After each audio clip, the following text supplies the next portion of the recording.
Assalamualaikum warahmatullahi wabarakatuh. Selamat siang anak-anakku kelas 10 MIPA 1 sampai 10 MIPA 7. Kita lanjutkan pembahasan kita tentang ikatan kimia, yaitu ikatan kovalen. Jadi pada video pembelajaran yang kedua ini Bapak akan membahas tentang soal-soal yang berhubungan dengan ikatan kovalen. Baik, soal pertama ini dimulai dengan soal nomor 10. Soalnya seperti ini, di antara molekul-molekul di bawah ini yang mempunyai ikatan kovalen rangkap 2 adalah A N2, B H2, C O2, D H2O, E NH3. Ya. Jadi yang diminta adalah dari senyawa kovalen berikut yang memiliki ikatan rangkap 2. Untuk menentukan senyawa kovalen itu rangkap 1 dan rangkap 2, maka kita harus menuliskan dulu konfigurasi elektronnya masing-masing, kemudian membuat struktur Lewisnya, dan setelah itu kita merancang bentuk ikatannya seperti apa, sehingga masing-masing unsur yang terlibat di dalam ikatan itu memiliki 8 elektron valensi atau memenuhi kaidah oktet. Misalkan yang pertama ini adalah N2. N2 ya, kita mulai dengan N2. N2 ini tersusun dari 2 buah unsur N. N ini seperti di soal ini memiliki nomor atom 7. Berarti N nomor atom 7, maka kalau kita konfigurasikan ini menjadi 2, 5. Berarti ada 5 elektron valensi. Kalau ditulis struktur Lewisnya menjadi seperti ini. 1, 2, 3, 4, 5. Sehingga satu buah unsur N memerlukan 3 buah elektron valensi dari unsur N yang lainnya. Karena di sini ada 3 buah elektron yang belum berpasangan. Elektron yang sebelah kanan, yang bawah, dan yang kiri. Oleh karena itu kita rancang ulang ya, berarti dirancang ulang ini bebas saja. N itu yang berpasangan, misalkan ini yang sebelah kanan. Ini yang sebelah kanan, yang atas ada 1, yang kanan 1, yang bawah 1. Kemudian berikatan dengan N yang lainnya, kita rancang. Di sini ada 1, di sini ada 1, di sini ada 2 ya, kita sembunyikan di sini biar mudah ya, begitu ya. Nah, nanti yang pertama ini akan membentuk ikatan yang pertama ini ya. Yang kedua ini yang elektron yang di N sebelah kiri yang bagian atas dengan elektron yang sebelah kanan bagian atas. Ini pula ini nanti akan bergabung yang bagian bawah yang masih sendiri dengan N yang bagian bawah yang sebelah kanan juga ya. Sehingga nanti kalau kita tulis ikatannya atau ditata ulang seperti ini N itu. N di sini masih ada pasangan elektron. Di sini ada 3 elektron yang belum berpasangan. Di N yang sebelah kanan juga sama, ada 3 elektron yang belum berpasangan dan ada sepasang elektron yang di sebelah kanannya. Sehingga ini satu pasang, ini membentuk satu pasang, ini membentuk satu pasang, dan ini juga membentuk satu pasang. Kalau kita tuliskan dalam bentuk ikatannya menjadi N satu pasang menjadi satu garis, satu yang tengah menjadi satu garis, 2, yang bawah juga jadi satu garis N ya. Jadi di dalam senyawa N2 itu terdapat pasangan elektron rangkap 3. Ini rangkap 3 ya, 1 2 3.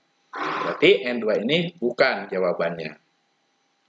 Kemudian sekarang dalam molekul H2. Molekul H2 itu tersusun dari 2 buah atom hidrogen. H itu berdasarkan soal ini diketahui nomor atomnya 1. Sehingga kalau kita konfigurasikan H itu menjadi seperti ini, 1 saja. Sehingga kalau kita tulis struktur Lewisnya, H itu kita tulis di sebelah kiri. Nih, gitu ya.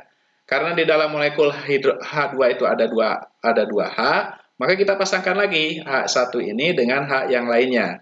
Kita tulis supaya beda, ini kasih tanda seperti ini.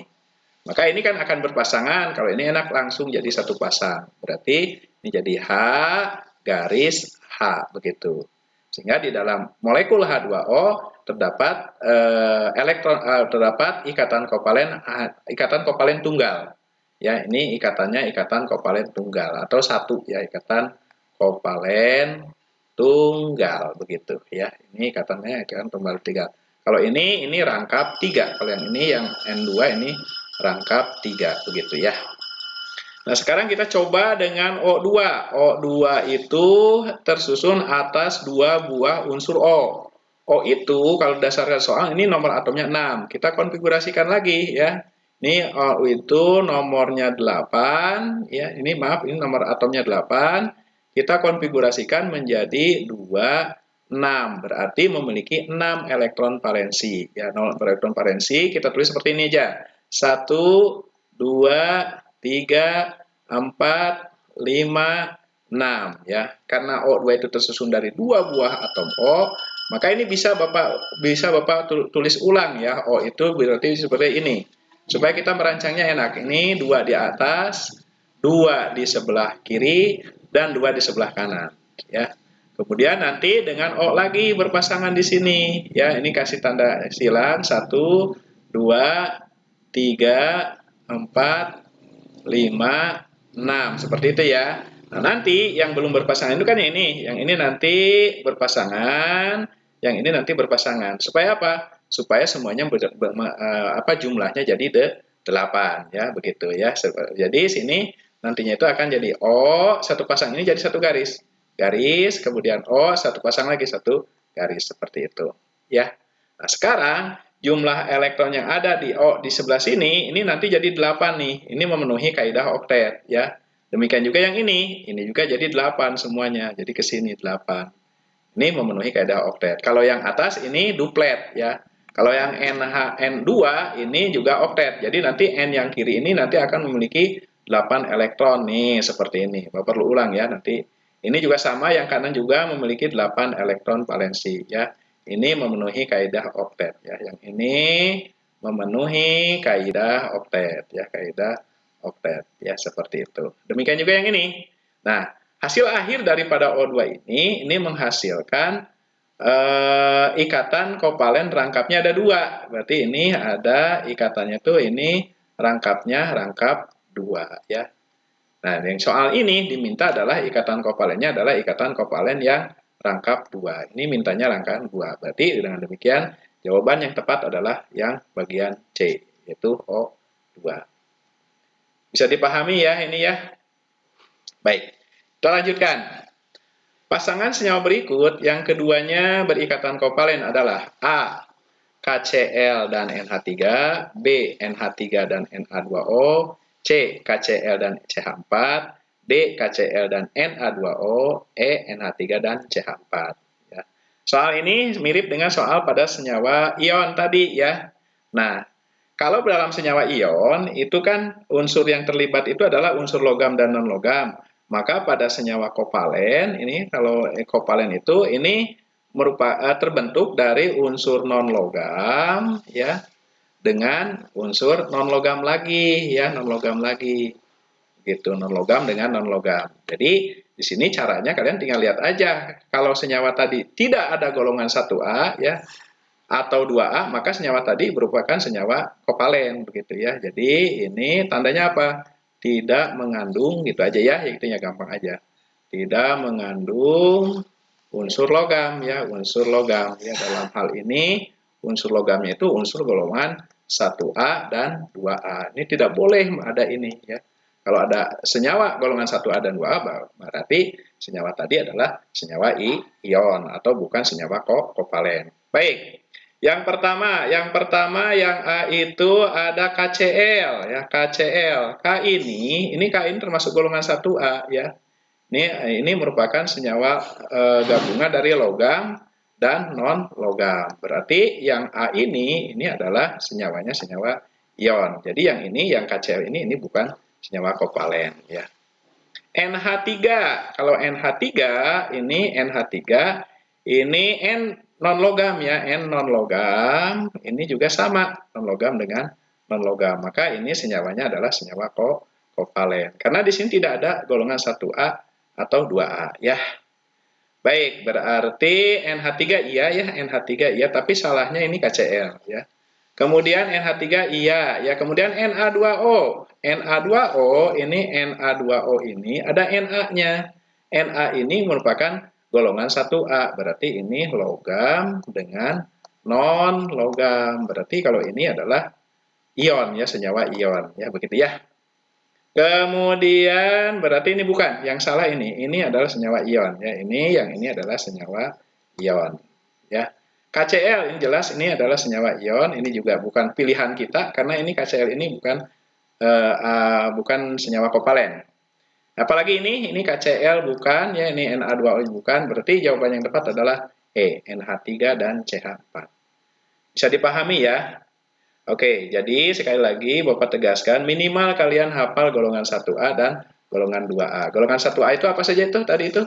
Litium, natrium, kalium, rubidium, sensium dan fransium begitu ya. Ini. Sementara golongan 2A itu adalah berilium, magnesium, kalsium, barium, radium dan radium ya, kalsium, barium, strontium begitu ya. Bisa dipahami ya. Jadi sekali lagi Bapak minta kalian mengingat golongan 1A, 2A ya. Lilis naik kuda, Ruby CS-na prengki. Beca mogok karena supir bawa raksasa, gitu ya. Baik, kita lanjutkan. Di antara molekul-molekul berikut yang tidak memenuhi kaidah oktet tetapi cukup stabil adalah kaidah oktet itu yaitu kaidah yang mewajibkan setiap unsur itu memiliki 8 elektron valensi ya. Nah, ini yang pertama ini H2O, yang kedua B ini CO2, yang C PCl3, yang D PCl5, yang E H2CO3. Baik. Nah, kalau H2O itu nanti ini di dalam H2O itu ini memiliki atom pusat yaitu oksigen. Jadi oksigen itu merupakan atom pusatnya. Bagaimana cara menentukan atom pusat? Yaitu tinggal lihat aja atom yang paling sedikit jumlahnya itu atom pusat. H2O kan H-nya ada 2, O-nya ada 1. Maksudnya untuk apa? Biar nanti kita menatanya itu gampang. Kalau H2O itu atom pusatnya O, maka O ini ada diletak di tengah-tengah, ya terletak di tengah-tengah. Ini O, ini H seperti ini ya. Nah, bentuknya ini O ini di sini ada 1, 2, 3, 4, 5, 6 karena tadi kan golongan 6 ya. Kemudian H-nya golongan 1, ini ada 1. Nah, O ini memenuhi kaidah oktet karena dia mengandung 8 elektron valensi ya begitu ya. Sementara yang H ini memenuhi kaidah duplet. Kalau yang H ini duplet ya, yang ini duplet, yang O ini memenuhi kaidah oktet ya. Jadi kaidah oktet. Jadi O ini jadi 8 elektron 1 2 3 4 5 6. Ini kan 6 di sini 7 8. Yang ini memenuhi kaidah oktet begitu ya. Sekarang yang kedua adalah CO2. CO2.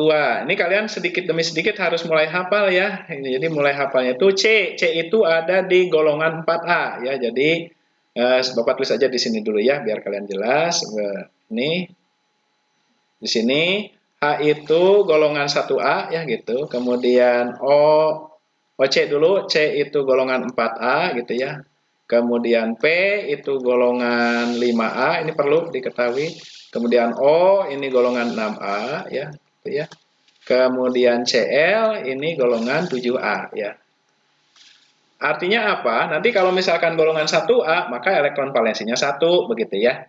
Kalau golongan 4A maka elektron valensinya 4 gitu kan. Jadi golongan misalkan ini golongan 6A, maka golongan 6A itu elektron valensinya itu adalah 6. Ini gampangannya ya. Cl itu elektron valensinya adalah 7.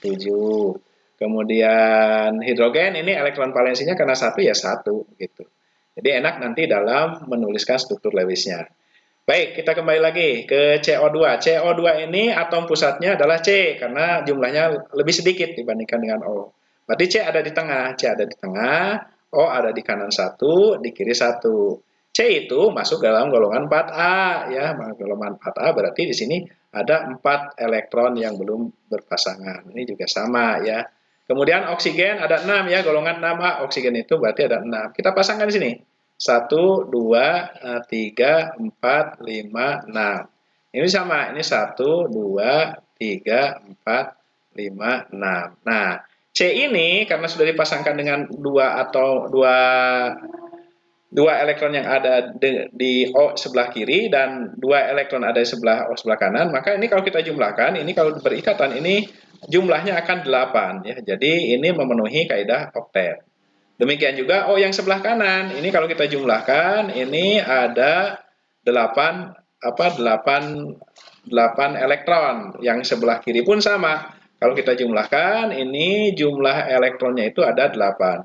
Jadi dalam CO2 ini memenuhi kaidah oktet, ya, memenuhi kaidah oktet. Ini kaidah oktet, ya, begitu, ya, seperti itu.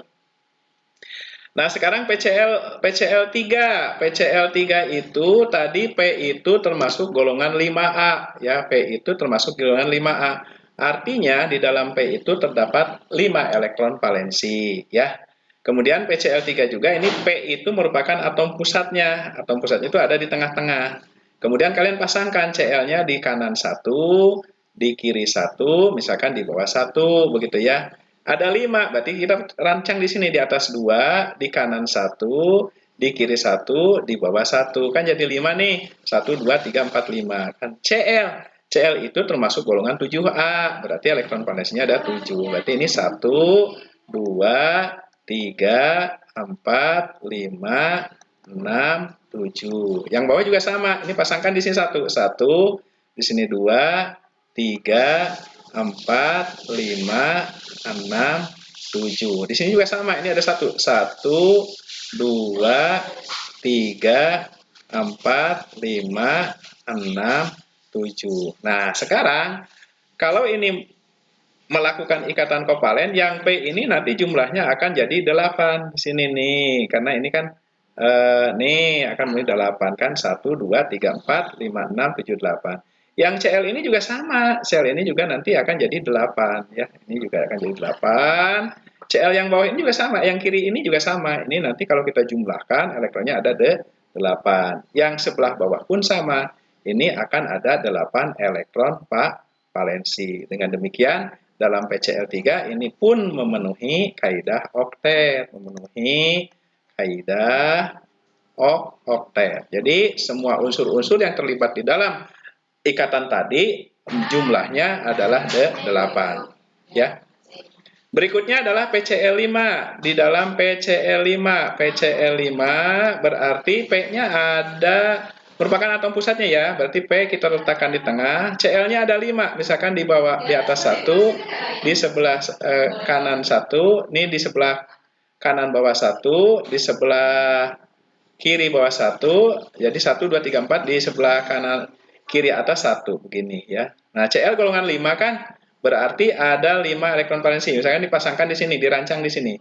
2, 3, 4, 5. Cl kan 7, jadi 1, 2, 3, 4, 5, 6, 7. Yang ini juga sama, kita pasangkan di sini. 1, 2, 3, 4, 5, 6, 7. Yang ini juga pasangkan di sini 1. Nih, 1, 2, 3, 4, 5, 6, 7. Yang ini juga sama, ini 1. Nih, 1, 2, 3, 4, 5, 6, 7. Yang ini juga 1 ya. 1, 2, 3, 4, 5, 6, 7. Nah, begini ya. Nah, sekarang yang Cl itu setiap Cl ini sekarang sudah jadi 8 ya. Setiap Cl ini sudah jadi 8 elektron. Ini kalau Cl-nya ini memenuhi kaidah oktet ya, semuanya sudah 8. Ya, ini ada 8, ini ada 8 ya. Ini ada 8 elektron valensi semuanya. Ini Cl. Ini memenuhi kaidah oktet, yang Cl-nya memenuhi kaidah oktet begitu ya. Tetapi kalau kalian perhatikan ini yang P-nya ini malah berlebihan. Ini yang P itu jadi 10 sekarang di sini. Coba kalian ini hitung 1, 2, 3, 4, 5, 6, 7, 8, 9, 10. Ini semuanya punya P nih. Ini juga punya P. Jadi ke sini. Ini punya P, ini punya P, ini punya P. Sehingga di sini P-nya ini yang P, ini P, yang P, ini P-nya ini tidak memenuhi kaidah oktet ya. Memenuhi kaidah oktet ya, ini kaidah oktet. Karena kan oktet itu jumlah maksimumnya harus 8, sementara ini ada 10 P itu. Dihitung 1, 2, 3, 4, 5, 6. 1, 2, 3, 4, 5, 6, 7, 8, 9, 10. Berarti dengan demikian senyawa yang tidak memenuhi kaidah oktet itu adalah PCl5 ini ya. Di sini ada 10 ada 10 ya, 10 10 elektron ya. 10 elektronnya itu pada atom P ya, pada atom P begitu ya. Baik. Bisa dipahami ya nanti ya, bisa dilihat lagi. Ya, jadi tata caranya seperti itu. Kita lanjut. Diketahui skala elektronegativitas unsur H 2,1, O 2,5, C 2,5, N 3,0, Cl 3,0.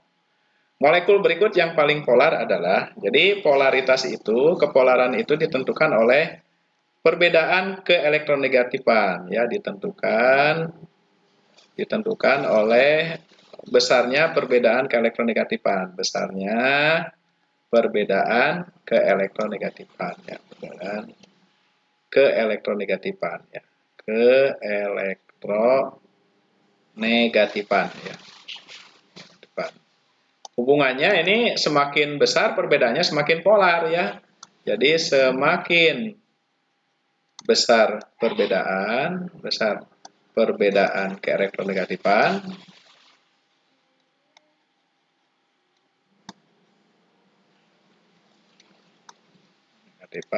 maka ini semakin polar ya.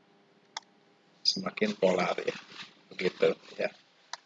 Maksudnya begini ya, jadi kalau misalkan ada dua unsur memiliki perbedaan keelektronegatifan, nanti unsur tadi akan membentuk dua kutub yang dinamakan dengan dipol atau polar nantinya. Contoh HCl ya. Misalkan HF saja ya, HF ya. HF ini, H itu memiliki perbedaan keelektronegatifan. H-nya itu kan tadi 2,1. Ini kalau kalian lihat di skala Pauling, F itu 4,0 gitu ya. Nah, apa yang terjadi? Pasangan elektron ini nanti akan lebih ketarik oleh F, sehingga F ini membentuk, di atom F ini membentuk kutub negatif, sementara yang H ini membentuk kutub positif. Inilah yang dinamakan dengan dipol atau perbedaan keelektronegatifan. Semakin besar keelektronegatifannya, maka senyawa tadi semakin polar, ya, semakin mengutub, nah istilahnya seperti itu. Berapa perbedaan keelektronegatifannya? Ini tinggal dikurangkan aja. 4 dikurangi 2,1. Berarti dapatnya 1,9. Ya, begitu. Nah, kalau di antara senyawa ini, yang paling polar itu yang mana? Ya tinggal kalian cari saja yang perbedaan keelektronegatifannya paling tinggi. Misalkan NH3, berarti N dengan H. Kalau N dengan H, N itu tadi keelektronegatifannya 3 ya. Kemudian H itu 2,1. Nah, berarti di sini N dengan H itu 3 dikurangi 2,1 berarti ini 0,9 ya, ini 0,9. Kemudian H dengan O, ini H dengan O. H dengan O itu berarti di sini H-nya 21, O-nya 3, O-nya ini 2,5, berarti 2,5 dikurangi 2,1. Berarti ini 0,4. Kemudian CH4, C dengan H. Ini C dengan H itu berarti C-nya 2,5, H-nya itu 2,1 ya, berarti ini 0,4. Kemudian HCl, Cl-nya itu 3 ya, H dengan Cl. Cl-nya itu 3 ya. 3,0 dikurangi dengan 2,1. 2,1 ini berikutnya ini adalah 0,9 ya. Kemudian H2. H2 itu berarti H dengan H. Berarti H dengan H ini 2,1 dikurangi 2,1 atau 0. Nah, kalau nilainya 0, ini artinya ini non-polar ya. Ini non-polar, artinya tidak membentuk kutub. Nah, berdasarkan perhitungan ini, di sini ada dua senyawa, ada dua molekul yang paling polar, yaitu NH3 dan HCl. Nah, kalau kasusnya seperti ini, maka di sini ada lagi satu faktor lagi yang menyebabkan senyawa itu polar dan tidak polar, yaitu senyawa ini kesimetrisannya ya, bentuk molekulnya ya. Jadi sini bentuk molekulnya sini ya. Nah, nih. Jadi di samping oleh perbedaan keelektronegatifan, juga nanti ditentukan juga oleh bentuk molekul. Bentuk molekul nanti kita pelajari ya di semester 2 ya. Bentuk molekulnya ya. Jadi bentuk molekulnya kalau simetris, ini kalau simetris, maka ini nanti kurang polar ya, kurang polar ya. Kurang polar ya. Kalau asimetris atau tidak simetris, asimetris ini, maka ini nanti akan lebih polar ya. Lebih polar bukan jadi kalau kita bandingkan ini akan lebih polar, ini lebih polar lah gitu ya, lebih polar ya. Nah, kalau dilihat dari bentuknya, ini NH3 ini kurang simetris karena bentuknya itu seperti ini, NH3 itu nih, seperti ini. Nih. Ya kalian waktu di SMP kan belajar simetri. Ya jadi artinya kalau kita pecah ini dibagi dua, misalkan ini dibagi dua, maka kiri kanan ini sama ya simetris. Tapi kalau dibagi ke atas, ini kiri dan atas dan bawah tidak simetris. Di bawah ada H3, di atas tidak ada H, atau di sini ada sepasang elektron saja. Ya, berbeda kalau HCl. Kalau HCl kan ini dua senyawa ini yang bermasalah. Dipotong tengah-tengah, ini juga tidak simetris ya. Berarti potong ini ya ini. Jadi ini kedua-duanya tidak simetris. Berarti ini peluang yang terbesar ini adalah HCl ya. Ini bisa HCl atau NH3 HCl. Apa lebih suka ke HCl karena ini kalau dibelah sebelah sini ini tidak sama ya antara H dengan Cl gitu ya. Kemudian di sini juga di N juga di sini ada sepasang elektron yang yang memiliki elektronegativitas tinggi ya. Berarti ini jawabannya adalah HCl. Baik. Soal terakhir tentang ikatan kovalen dan ikatan ion seperti ini. Diketahui data sifat dua senyawa berikut. Ya, ini ada dua senyawa yaitu senyawa X dan senyawa Y. Ya, senyawa maaf, ini senyawa X dan senyawa Y. Ya.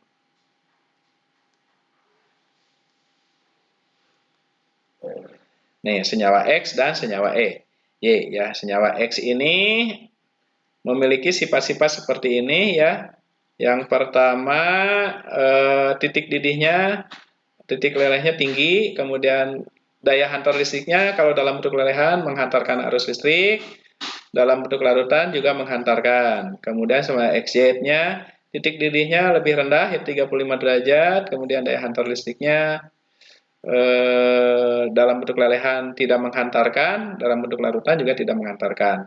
Pertanyaannya, berdasarkan tabel dapat disimpulkan bahwa senyawa XY senyawa kovalen, XZ senyawa ion. B, XY senyawa ion, XZ senyawa kovalen. C, XY senyawa ion, XZ senyawa kovalen polar. D, XY senyawa kovalen polar, XZ senyawa ion. E, XY dan XZ keduanya senyawa ion. Baik.